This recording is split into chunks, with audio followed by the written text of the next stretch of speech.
Assalamualaikum warahmatullahi wabarakatuh. Perkenalkan, nama saya Safira Anggia Marwan, mahasiswa TI UIN Jakarta Angkatan 2021 dengan NIM akhir 057. Video ini saya buat untuk mendemokan proyek akhir saya pada mata kuliah analisis perancangan sistem yang diampu oleh Ibu Umi pada kelas B. Nah, website ini saya buat awalnya dengan rencana memiliki 5 hak akses, sebagai owner, sebagai administrator, sebagai pelanggan, kasir, dan sebagai staff. Tetapi pada akhirnya saya hanya berhasil membuat satu hak akses pada website ini, yaitu sebagai kasir. Nah, website ini itu fungsinya untuk mencatat orderan pelanggan pada suatu restoran yang namanya Mantra atau Makanan Nusantara. Nah, di sini kita masuk nih sebagai Fitri atau identitas kasir yang udah kita daftarkan sebelumnya. Nah, di paling atas itu ada bar menu atau drop down-nya si Fitri dan keterangan dia ini di sini berperan sebagai apa sih? Dia berperan sebagai kasir. Di bawahnya ada button logout, di samping drop down-nya juga ada button logout, di navigasi samping juga ada button logout. Nah, pada navigasi beranda itu di sini karena kita hanya masuk sebagai kasir, jadi kita nggak bisa menambahkan, mengedit, atau menghapus data-data dari tiap kontributor website ini. Kalau kita masuknya sebagai administrator, rencananya nanti, itu kita bisa masukin nih waiternya siapa lagi, kita bisa masukin kasirnya siapa lagi, atau kita bisa menghapus data yang udah ada. Nah, navigasi selanjutnya itu ada entry order. Nah, di sini si Fitri atau si kasir ini dia akan memasukkan atau menginput orderan sesuai apa yang diperintahkan oleh pelanggan. Misalnya pelanggan mau beli cincau, terus dia mau beli nasi pecel, atau dia mau beli sayur asam. Tiba-tiba dia nggak jadi nih beli sayur asamnya dihapus.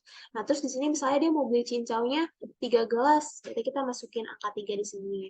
Nah, si pecelnya cuma satu misalnya. Nah, saya terus dia duduk nih di meja nomor 15. Itu bisa kita atur di sini. Nanti kalau udah selesai semuanya, itu kita klik button proses pemesanan. Nanti pesanan ini itu akan masuk ke navigasi yang olah transaksi. Nah, itu ada di tabel yang belum bayar.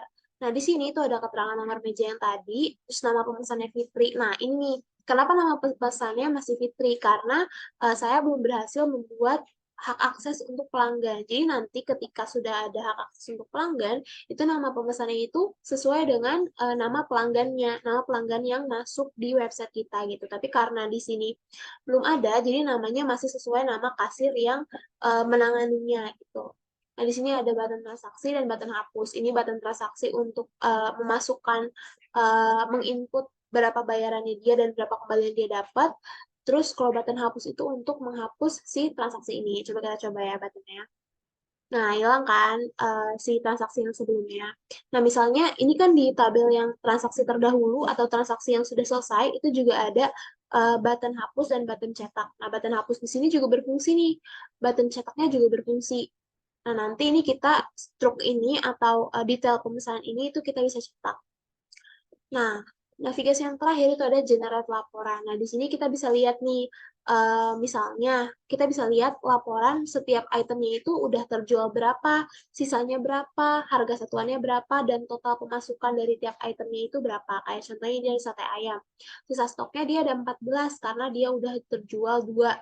Harga satuannya 11.000 dan karena udah terjual 2 berarti keuntungan yang kita udah dapat dari item sate ayam itu ada 22.000.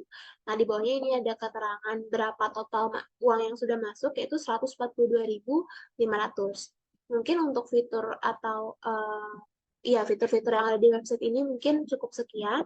Kurang lebihnya mohon maaf. Wassalamualaikum warahmatullahi wabarakatuh.